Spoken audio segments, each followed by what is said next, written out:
배우자가 이제 경제권을 가지고 있으면서 가정 내에서 일어나는 아주 소소한 것들부터 큰 것들까지 규칙을 다 만들어줘요. 식기세척기 돌리는 시간과 세탁기를 이용하는 시간과 횟수가 정해져 있었습니다. 그 시간과 그 횟수를 어겨서 식기세척기를 사용하거나 세탁을 하면 이혼을 결심하시면 특별한 준비해야 되는 것들이 있을지가 좀 궁금해서. 나르 배우자는 상대방을 자기의 소유물로 생각하고 소유권이 있다고 생각하기 때문에 마음대로 다뤄요. 그래서 대부분 나르 배우자들이 상대방 배우자한테 급여 명세서 잘 안 주죠. 한정된 돈을 주고 돈이 모자랐다고 하면 이제 뭐 카드 한도를 줄이거나 하면서 더 억제죠. 그리고 만약에 살뜰하게 돈을 모았더라도 교묘한 화술로 그 돈을 싹 또 가져가서 자기 원하는 곳에 투자하거나 한 다음에 그 결과를 잘 안 알려주는. 그래서 나중에 이혼할 때 재산 분할을 하려고 보면 나르 배우자에 관한 재산에 관해서 정보가 거의 없으세요. 근데 다만 우리가 법원을 통해서 상대방의 재산을 알 수 있는 많은 그런 증거 신청 방법이 있거든요. 그렇죠. 처음에는 정말 대략적인 것을 추정해서 신청할 수밖에 없지만 그래도 일단 절차가 시작이 된다면 뭐 금융거래 정보나 부동산 정보나 다 법원을 통해서 저희가 취득할 수 있기 때문에 지금 뭔가 사적으로 할 수 있는 게 없다 하더라도 너무 걱정하지 마시고 절차를 시작하면 됩니다. 다만 절차 시작하기 전에 나르 배우자가 직장에서 장기 근속 몇 년을 한 것 같다. 차를 뭐 몇 년에 한 번씩은 바꾸는 걸로 보아서 뭐가 있는 것 같다. 그래도 같이 살면서 그 사람이 하는 행동이나 씀씀이나 패턴을 보고 저희가 알 수 있는 것들이 있지 않습니까? 기억을 좀 찬찬히 더듬으셔서 시간이 좀 걸려도 되니까 틈틈이 한번 그런 것들을 기록을 해보시면 상대방이 재산을 은닉한다 하더라도 웬만한 것은 다 찾을 수 있다고 봅니다. 상대 배우자가 나르시시스트라는 걸 입증해야 하는지 그 증거 수집은 어떻게 해야 할지. 재판부는 그 유책성을 나르시시즘 자체에서 찾지는 않아요. 그런데 나르 배우자의 가스라이팅과 조종의 결과로 그 상대방이 겪는 고통이나 부당한 대우 이런 것들이 에피소드들이 쌓이고 그것들에 대한 증거가 있을 때 그 결과를 놓고 상대방이 유책성이 있거나 더 많다라고 그렇게 판단을 해주는 것이고요. 보통 그 나르 배우자가 하는 일상적인 가스라이팅에 정말 일부분이라도 녹음을 하시거나 일부의 증거만이라도 있으면 결혼생활 전체에 걸친 그 부당한 대우를 저희가 입증할 수 있거든요. 나르시스트라는 것을 입증하는 것보다는 나르시스트로서 행동한 그 부당한 대우의 내용들, 그것을 저희가 잘 기록을 통해서 확인하는 게 중요합니다. 제가 상담했던 사례 하나는 나르 배우자가 이제 경제권을 가지고 있으면서 가정 내에서 일어나는 아주 소소한 것들부터 큰 것들까지 규칙을 다 만들어줘요. 식기세척기 돌리는 시간과 그 다음에 세탁기를 이용하는 시간과 횟수가 정해져 있었습니다. 그 시간과 그 횟수를 어겨서 식기세척기를 사용하거나 세탁을 하면 불호령이 떨어지는 거예요. 미성년 자녀 같은 경우는 과제를 하기 위해서 컴퓨터에 앉으면 너가 이용해야 되는 시간이 아니기 때문에 컴퓨터를 할 수 없어 라고 해서 학교 과제도 못하게 하는. 왜냐하면 학교 과제를 내는 것보다 이 가정 내에서 내가 만든 규율을 너가 따라주는 게 더 중요하기 때문에 그런 사례도 있었습니다. 그래서 그 나르 배우자가 나르시스트라는 것을 정신병력적으로 입증을 하는 게 아니라 이런 사례들을 모아서 이렇게 힘든 그 가정생활을 이어오면서 결국엔 파탄까지 이르렀다는 것을 저희가 재판부에 보여드리는 거죠. 이런 내용의 결과를 설명하고 이러이러해서 아이가 뭐 힘들었었고 무슨 선생님과의 대화나 친구의 대화에서 이런 내용이 나오고 그냥 일상 속에서의 그냥 서술과 그냥 몇 개 남은 증거들로 그 백업을 해가는 거죠. 그러면 주위 분들의 진술 이런 것들도 되게 중요하겠군요. 재판부는 사람의 말을 그냥 물증보다는 좀 덜 믿는 편이에요. 그리고 우호적인 사람이 그 각자 편에서 진술하고 말해줬을 것이라고 생각하지만 그럼에도 불구하고 특히나 뭐 의사 선생님, 어린이집 선생님, 뭐 심리 상담 선생님들이 해주시는 어떤 결과지나 그런 것들은 꽤 객관적인 자료로 또 쓰이죠. 그러면 정신적 학대에 대한 유책 배우자에 대해서는 분할이 어떤 식으로 이루어지는지 좀 궁금해요.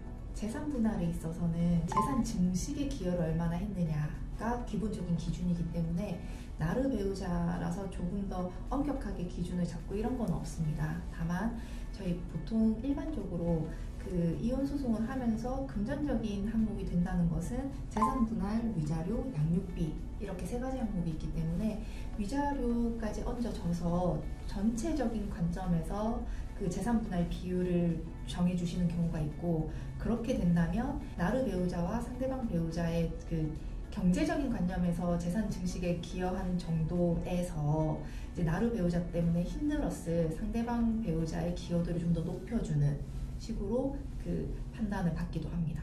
이 과정에서 증거 수집이나 이런 거에 대해서는 좀 잘할 수 있는 어떤 가이드들이 있을까요? 이혼을 결심을 하셨다면 용기를 내고 녹음을 하셔야 되고요. 이혼 소송이 시작이 됐는데 아직 같이 살고 계신다면 안전을 위해서라도 녹음을 하셔야 됩니다.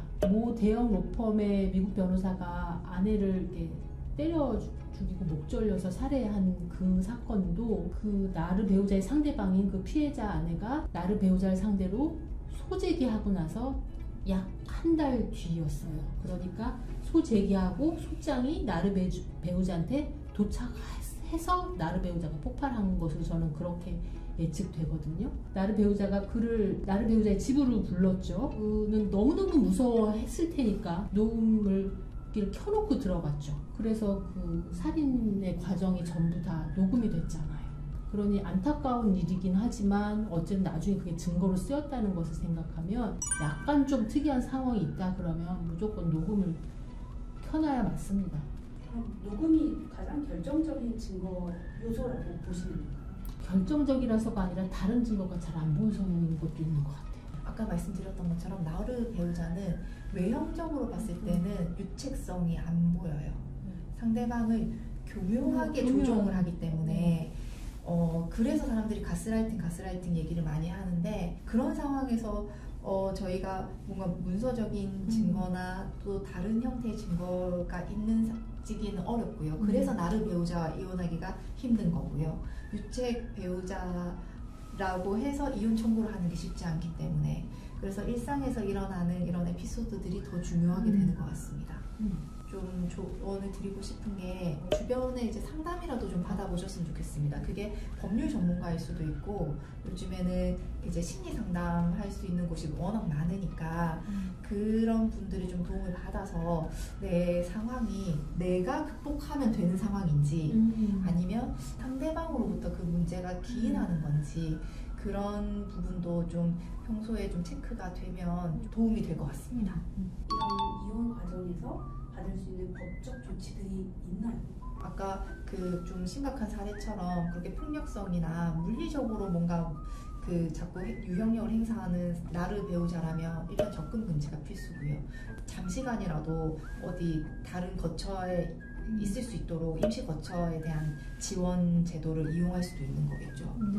접근금지 신청 같은 거는 뭐 경찰을 통해서도 되고, 이혼 소송 중에 사전 처분을 통해서도 되고, 뭐 별도의 민사로도 가능하지만 가정법원 안에서 사전 처분으로 진행해 주시고, 또 문자나 전화나 음성 부호를 보내는 것 자체를 막을 수도 있기 때문에 뭔가 연락이 와서 이제 철렁하시는 부분들을 소제기 이후에는 좀 막으실 수가 있고, 양육비나 부양료를 사전 처분으로 신청해서 받으시는 부분도 있을 거고, 면접 교섭을 아이를 해줘야 되는데 그 과정에서 이제 아이가 힘들 가능성이 굉장히 많은데 적절한 후견 감독이 좀 발동되도록 요청해보고, 조정 조치 명령 이런 걸 통해서 상대방 자신, 아이에 관한 뭐 상담도 법원 통해서 받아볼 수도 있고요. 고민을 하고 계신 분들, 어디서 마음앓이를 하고 계실 수도 있잖아요. 그분들에게 하고 싶으신 말씀 있다면 한 번씩 얘기해 주시면 좋을 것 같습니다. 오늘 그 진행했던 사건에서 당사자분께서 하셨던 말씀이 자꾸 뇌리에 남아요. 경제력이 전혀 없는 전업주부이기 때문에 상대방이 생활비를 주는 것만으로도 감사히 여기면서 살아왔다는 겁니다. 정말 삼시세끼 밥만 먹었구나. 그 밥 먹여주는 것만으로도 내가 감사하다고 생각하면서 살았구나 라고 하면서 눈물을 흘리셨어요. 당신의 잘못이 아니고 상대방이 잘못입니다. 그리고 이혼을 생각한다는 것은 이기적인 게 절대 아닙니다. 내가 있어야 내 주변도 있고 내 자녀도 있고 우리 아이와 함께 행복한 삶을 살 수 있는 거거든요. 내 탓인가 자책하는 그 시간에 저는 법률 전문가의 조언을 얼른 한시라도 빨리 받으시기를 추천드립니다. 그 나르 배우자가 있는 가정으로 다시 회귀하고 돌아가시거든요. 돌아가는 이유가 대부분 자기 자신을 위하신 게 아니고 자녀를 위한 것이라고 하면서 돌아가신단 말이에요. 그 가정으로. 그런데 결코 그 자녀를 위하는 일도 아니었을 가능성이 많거든요. 그래서 나르 배우자라는 것을 눈치채셨다면 오늘이 바로 결단의 그날이라고 생각을 합니다. 지금까지 법무법인 슈가스퀘어의 박지영 변호사, 나만화 변호사였습니다. 다음에 더 좋은 이야기로 뵙겠습니다. 감사합니다. 감사합니다.